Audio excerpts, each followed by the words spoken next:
Episode 24 of Johanna Banana. Throw me the recap, cap, hat, whatever, please. Okay. Decided to wear my old witches one. Yeah. That I have to put on my stuffed animal. Okay. So, and I just got back from Father's Day. Hope you guys had a great Father's Day. How was your Father's Day weekend, Aiden? You were down with your dad. He was at Lake Roosevelt with his dad. Saturday a giant storm came in, but on Sunday it was pretty good. And I worked on Saturday, and then I surprised my aunt at church on Sunday. Oh, yes, I went to church on Sunday morning, and it was so cool. I surprised my aunt. I was just sitting in her pew, and I was like, I hope this is her pew, because I kind of wasn't exactly sure where she sat in church, but I kind of know the gist area, and I just parked myself there, and she was busy making coffee hour, for after the service, and so I just sat there, was waiting for her, and then I surprised her. She showed up, and it was good. It was very nice to. It was much better Father's Day than last Father's Day, and I felt good. I felt in a much better place, and I felt like this is what my dad wanted me to do. He wanted me to go to church on Father's Day, and that's what we did. So it was good. It was really good, and I just got a message from one of my surrogate mothers. Well, actually, my only surrogate mother left. My surrogate mother, the one and only left, that I went to go see in Georgia. She knew my dad did calligraphy, but she never knew my dad sketched and did little art things like that. So that's cool. Yeah, my dad always did calligraphy, sketched. He made me my own birthday cards. Christmas cards, everything. He always did my cards like that, was all personal and calligraphy. So she never knew that. So that was nice. All right, we're going back to my guys. There's only two left. We're wrapping it up. So let's get to our next guy. Okay, so we are getting to our next guy, and I cannot take credit for this guy's name. Now, even before I did my show, all my exes had nicknames, because it's kind of depressing that I have so many exes. So I kind of like to have a little bit fun with it and have them have like little cute nicknames instead of failure, failure, failure, didn't work, didn't stand up for myself, should have, It's much better to just call them by their nicknames, Post-it note guy, A-teamer, SpongeBob. It's just cute to just name them like that. But this guy I did not name. I have to give all the credit to my good friend LB. Okay, we all remember LB and her wonderful cat, Baby Booters. And she had just got baptized. Her boyfriend's Jesus. We all love LB. And she was the one that named this guy. It was after all the complaining I did about all the money I spent on this guy. And so she used to say to me when I would get to work in the morning, she would say, "How's the Mooch?" So she named this guy the Mooch. And it was just a perfect name, and name says it all, right? But I didn't see him, like I always never see these guys as the nicknames that they turn into. I didn't see him as the Mooch in the beginning.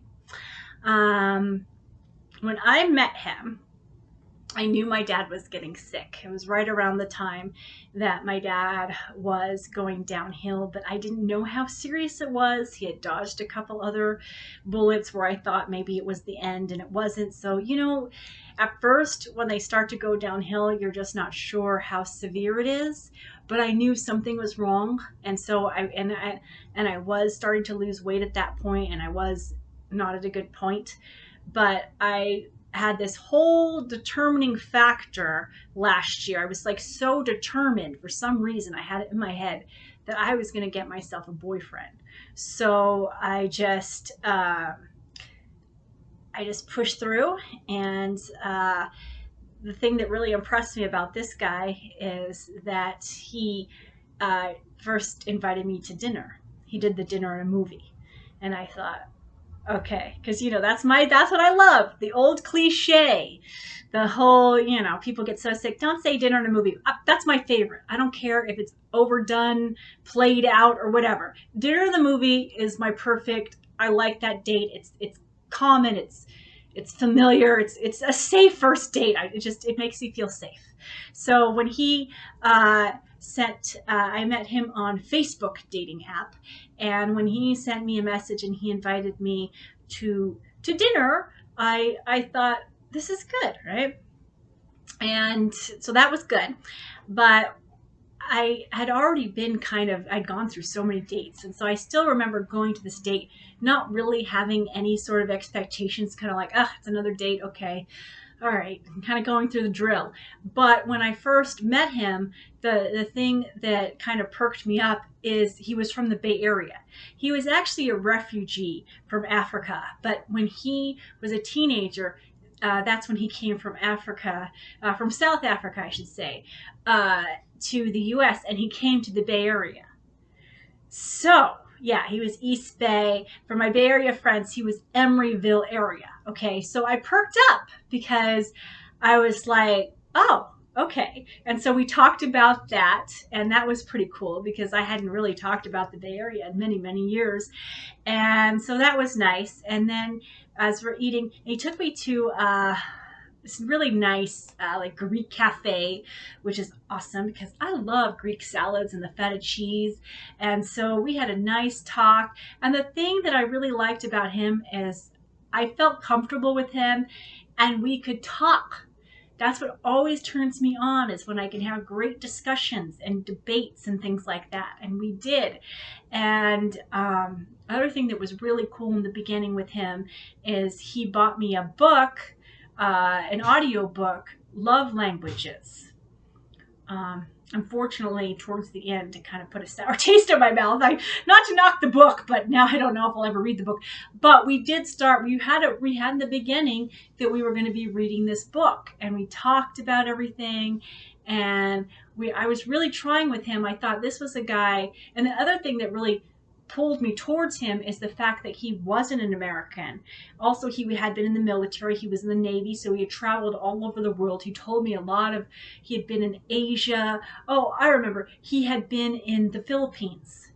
And my aunt and him had this great talk about the Philippines. And so I kind of felt like I felt safe with him. I felt like maybe because my dad and my aunt had traveled all over the world and lived all over the place, and they were worldly, I thought maybe I'm meant to be with somebody. Maybe I'm not meant to be with an American. I'm meant to be with somebody that's traveled all over the world, because that's what was familiar to me. And we had these great discussions, and we would send, those quotes that I always post at the beginning of my shows and stuff. We would send each other these quotes and things like that. And so, that was all really good in the beginning. I loved all of that, and it was great. But the bad thing is we went on 2 dates. I think we only dated like a couple weeks, just 2 casual dates and just talking back and forth. And then my dad died, and I was devastated. My whole world just shook, obviously. And I couldn't be alone. So it sped up our relationship, and he was with me 24/7. And then it got to the point, and this is how he became the Mooch, where he would come over, and here's my bad thing. I don't cook, okay? I don't. I can make mac and cheese, hot dogs, spaghetti, basic cooking. But I don't cook, and of course, I don't cook when I'm happy, let alone if I'm depressed over my dad. So I don't know how to cook when I'm happy. Why am I cooking when I'm sad? So I have to admit this, I had a horrible Postmate addiction. Okay. Very bad, very easy to get into Postmates. It's so convenient. And so the reason why he became the Mooch is because I constantly had to pay for his food. I shouldn't say I had to. I allowed myself for him to just take advantage of me and pay for the food. Yeah, but we will get into that at the next time, because this is just part 1. I always like to start out kind of happy, because it is happy in the beginning. They all start out kind of like, okay, and I have learned that I read into things too much and I build things up in my head. And like I said, you travel all over the world, and where do I latch onto? Oh, my aunt, my dad travel all over the world. You're meant to be. I'm supposed to be with you. And I have to stop latching onto every little thing, thinking that this is the one. I'm going to stop doing that. But I was happy in the beginning. I really did think that after all of my dating, that I had found the one. And another thing that kind of perked me up and made me feel all like, because I have a good friend who is like half my age, but I love her to death. She said, you know what, Johanna?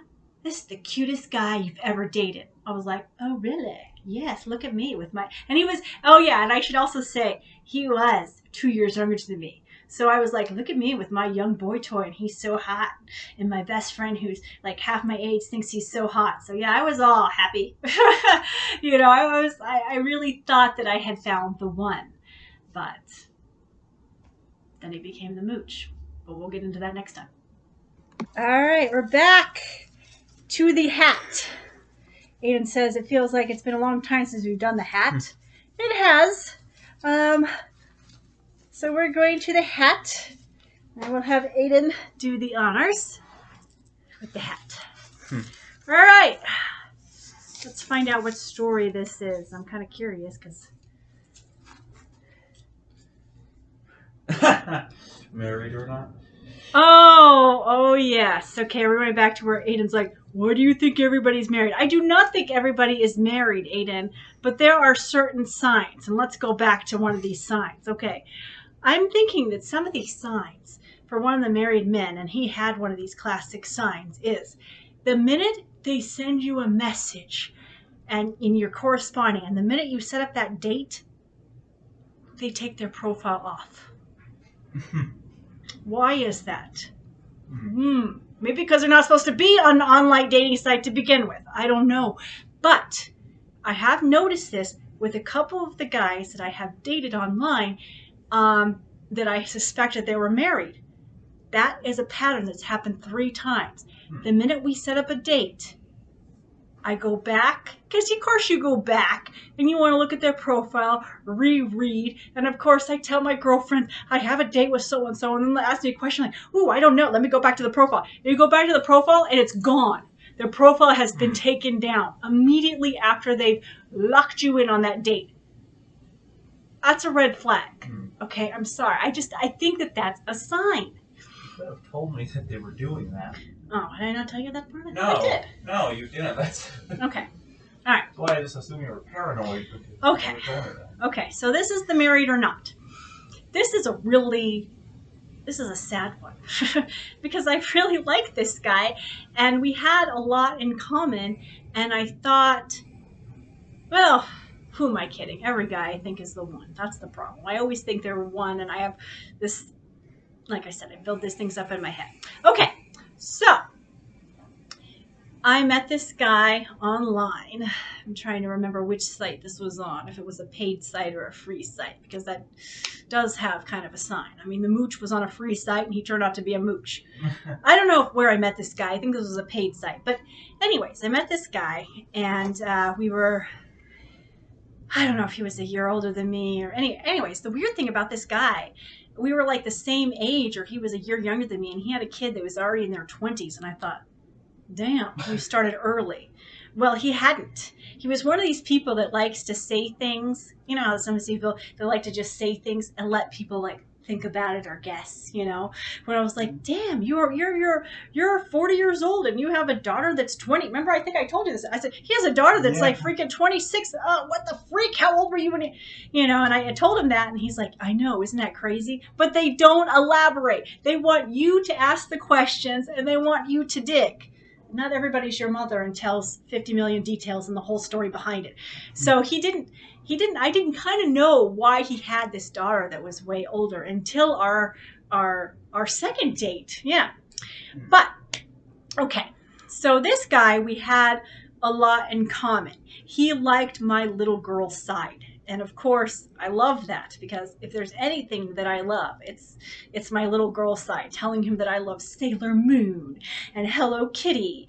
And another thing that Aiden and I watched this cartoon show called Regular Show, and he liked that show, Regular Show. We had a lot in common. He had two bearded dragons, and so yeah, it was just awesome. And this is the blonde, right? Yeah, he was a fair-haired guy. Wow. I know. I didn't realize he had. I know. Yeah. First of all, I'm not attracted to blonde guys, so that's why Aiden's like, he was blonde. Yeah, I know, right? But I just, yeah. And here's another thing that was so awesome with him. He showed up at my work with flowers. Yeah. But I was so paranoid because there were some incidences where I couldn't call him at night. Okay. Again, that's a red flag. I would say, hey, can I call you really quickly? No, I can't, And anyways, so another thing after our first date, KP met him. Our first date, I had KP. KP was with us. We did a double date. I really wanted to meet the guy that she was kind of seeing. KP, you can't tie her down. She's a free spirit. She likes to just casually date. I wish I could find a happy medium between me and KP. I'm trying to get to that happy medium where KP is just like, I'm a free spirit. I don't care if I ever get a guy. I'll just enjoy you for the moment, blah, blah, blah. Me, I meet a guy. I want to marry you. I'm planning our kids. I would like to find like a nice happy medium between me and KP, but I'm getting there. I really am. Anyways, I wanted to, because I'm so people and relationship driven, I was dying to meet this guy that KP was dating at the time, and I didn't care if I was dragging some guy that I never even met on this, because I've gone on 50 million dates. Who the freak cares? If my first date is going to be a double date, who cares at this point? So I dragged him and we went bowling. We were supposed to have lunch the next day after our bowling night, because we had a great date bowling. He was really nice. We were very affectionate. Like, he would give me a hug after time I bowled. I just love all that cutesy stuff. So I was like so into it, so happy. And we were supposed to go to lunch the next day, and he canceled. He canceled several dates on me. I couldn't talk to him at night. He canceled several dates on me. Several. Two. And I just kind of felt like that was a red flag. We finally did go on a date. I wanted to go see, I think I picked some sort of anime movie or whatever. And so we finally did go on a date, just the two of us. And then that's when he told me. And this is when I always... I hear these stories about these guys. They tell me their stories, and I'm thinking, God, why couldn't I have been the one you met first? That's how I felt. So he met this girl. He told me as to why he was younger than me, yet had a child that was 10 years older than you. Okay, let's get to the bottom of this, my good sir. So he told me the situation. He said that he was working at Men's Warehouse. Young kid, right out of, I don't even know if he was out of high school or right out of high school. And there was this older woman, and he was an only child too. So no big surprise why we glom on to the adults, right? So he was with this, he liked this older woman. She was the manager at Men's Warehouse. Of course, she had two kids, different baby daddies, horrible relationship. And then he comes in, and this is where I'm like, I listened to the story and I'm like, oh, I always get the second half, of this guy. So then he rolls in and he becomes this wonderful guy and this father that these two kids have never had. It's the only dad that they've ever known. His daughter, now we get to the daughter, okay? His daughter was diagnosed with schizophrenia and bipolar and was attempted suicide when they're going through the divorce, because he and his wife apparently, because he's kind of a big kid, which is why I glommed onto him. We could both get silly and talk about video games and everything. He was a big kid and his wife was more serious. And so they had different, it was like your father and I, where we were so opposite. It was like climbing a mountain. It was a chore because we struggled because we were so opposite. And he said that's what his marriage was like. Personally, looking back, Aiden, I think he was still married testing the waters with me. Okay, I don't know for a fact, but after hearing all of this, and the thing that really kind of worried me was, and I've run into this, Aiden knows, these guys have these daughters that don't like their dads to date. They have emotional issues. They've attempted suicide. For some reason. Yeah. This is like a trend. Yeah, this is a trend with my dating. I don't want any part of that, okay? I'm sorry. But if your daughter was diagnosed with schizophrenia and bipolar, you shouldn't be dating right now. Your daughter needs you. That's what one of my coworkers said when I told her the story. She's like, why is he on a dating site? Because he's testing the waters. Yeah, that's why.